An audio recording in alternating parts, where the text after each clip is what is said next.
Good afternoon, everyone. I'd like to welcome Paul Quigley, who is our blockchain expert. He knows pretty much everything about the industry, and we're privileged to have him for his insights.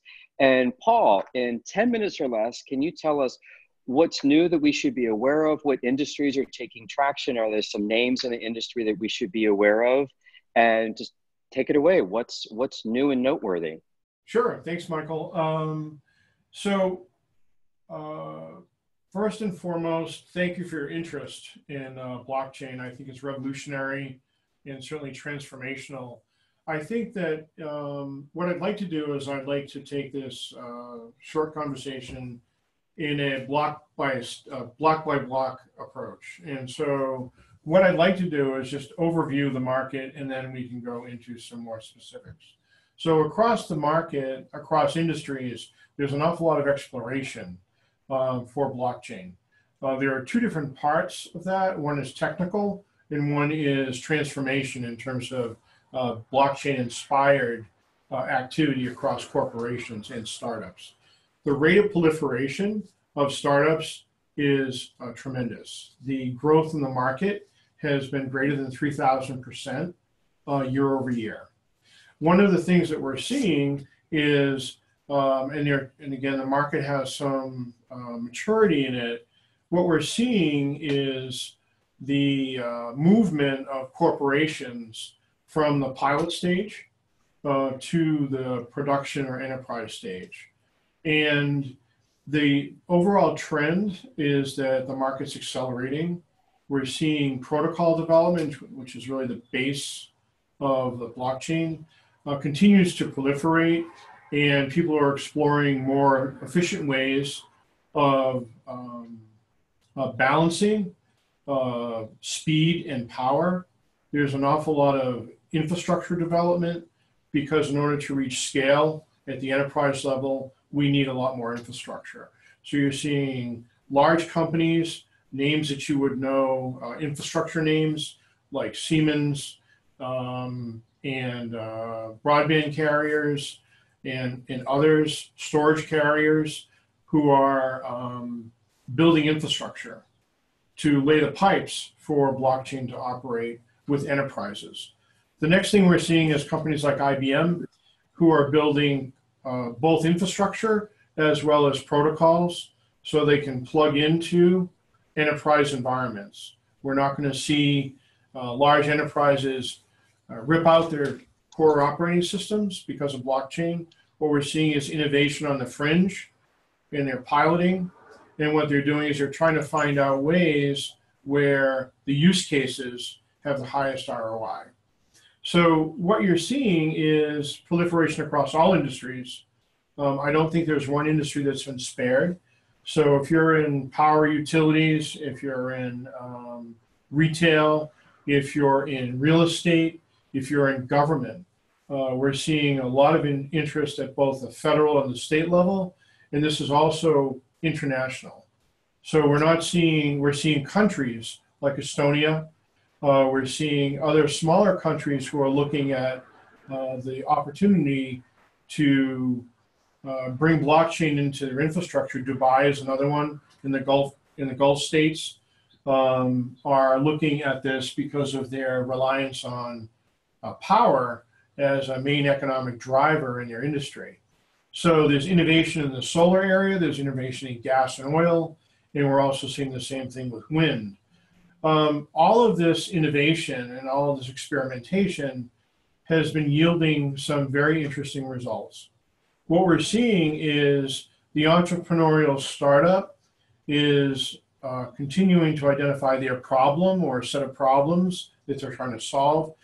And then what they're doing is they're trying to now figure out how to partner. Because in order for blockchain to work, in order to get real return in terms of transformational benefit, you have to be part of an ecosystem. And we know that on the business side, but this is really technology has to be part of an ecosystem. And traditionally, we've not done that. What's happened is we've had individual silos. We've connected those silos with APIs or interface engines, or we have some mechanism to share data across systems in the same company. Now what's happening is we're expanding that to include an ecosystem of partners. And because the blockchain gives us trust and security without having to really know our partner, we can now do things like reconciliation and data transfer that we didn't have the opportunity to do before.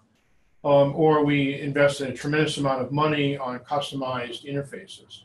So this data integration within a company, within departments and companies, as well as within companies in an ecosystem, have really been driving, and I would put that in the bucket of, in the category of blockchain-inspired transformation. So what you're seeing is a lot of experimentation. You're seeing still at the protocol level, a lot of innovation to solve some very well-known and well-documented problems with blockchain at scale, which have to do with infrastructure, consensus algorithms. And then if you take another example, when we use retail, there's a significant amount of interest in retail and supply chain, because really retail is supply chain. And so supply chain innovation, because of the amount of capital that is tied up in goods in transit, and the fact that the supply chain is fairly illiquid, if that's even a term, it's so you don't have liquidity in the supply chain, and now because of the use of smart contracts and intermediate payments and the ability to track goods in process and goods in transit, you can liquefy, from a cash perspective, you can liquefy the supply chain. The other thing you can do is you can also gain tremendous insight in terms of the condition of the goods in transit. We're seeing this in the area of perishables and durable goods. So if you're moving a durable good, you really don't have many environmental constraints on moving that good between point A and point B, maybe heat and temperature extremes. But when you're moving perishables, again, I'm back to the concept of experimentation. You're seeing supply chains that are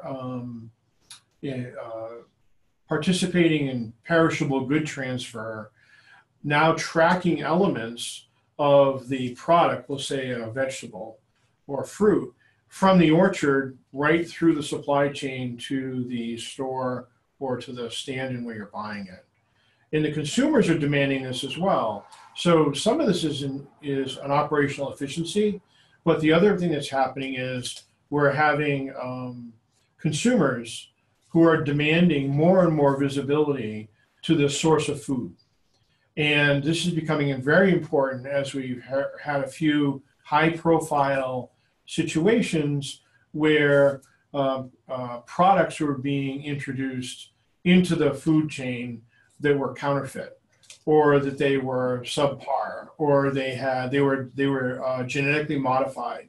In the EU, you're seeing genetic modification as an economic block being a requirement, or lack of genetic modification in the EU. And the same thing's happening in Canada and in the US. The rules and the guidelines and laws are not quite as clear. However, the consumer is demanding, again, the regulations aren't there, but the consumer is demanding a lot more visibility to the supply chain. Recently, we had counterfeit honey that was introduced into the food supply chain. And what we found was the number of derivative uses of honey were now visible because people were tracking the counterfeit honey. So again, consumer awareness, genetic modification, and that's just one industry, a big one, but it's one industry. And then it brings it right back to the source of the food. Wow. Yeah. The other area that we're seeing a lot of innovation is in smart cities. And again, this is really an IoT play where municipalities and sometimes states, or in sometimes some situations countries, are making substantial investments in trying to understand basic problems in their societies. The movement of water, the movement of sewerage, and the treatment of sewerage, the democratization of power and water, and their sources. So if you take what we as consumers consume every day and think about something as ubiquitous as power, the power may come from a number of different sources. It may come from water, water power, wind, nuclear, which is diminishing rapidly because of the waste storage problem. We have coal, and we have natural gas. So Wow, now, blockchain is just absolutely everywhere. Paul, yeah, unfortunately, we only have 10 minutes, and I really appreciate your insights. It sounds like we're going to have to come back to you to find out all the other goodies, but we really appreciate the time that you've spent with us today.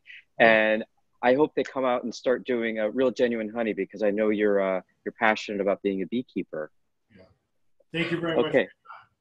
Thank you. Take care. Bye. Bye-bye.